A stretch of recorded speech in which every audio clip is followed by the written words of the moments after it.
To me, being a servant leadership is something that is seen every day when you see coaches or teachers, because to me, being a servant leadership means that you put all your personal goals and wants aside, and your main goal is to help these kids get better at what they do, or help your students learn information no matter what it takes.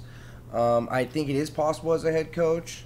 Um, I coach a 10-year-old team, so it's a bunch of younger kids. But when I'm out there, I'm not concerned with winning or being the best possible team. For me, it's about improving these players, because when I look back when I was 10, I couldn't tell you if my team was the best team in state or if we were the worst team. But I just know that a lot of our players were successful as they grew up and were able to play in high schools and some in colleges and some professionally. And I look back at the coaching that I was giving, and it was about not worrying about the little things, but it was more about just improving as a whole as a baseball player. So I think that's the thing that we really need to understand, that in order to be a servant leadership, you can't be so selfish and want to win games because, oh, I'm the coach.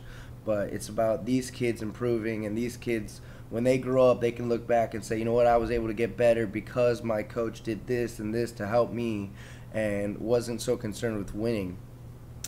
So, and the practical ways that I do this in my sport is I make sure that all my kids play all the time. There's no kids that are full-time starters and kids that only play the bench. I also make sure that all my kids learn how to play every position at the field. A lot of teams, you can see they have their set lineups or set places where kids play, and obviously, yeah, there are kids that are better at certain positions, but I think it is important that every kid learn to play every different position in baseball, and that's something that I was able to do, that my coach allowed me to play every position. And even till this day, I started playing a different position as I got into a professional level, and a position that I was able to remember that I had learned before.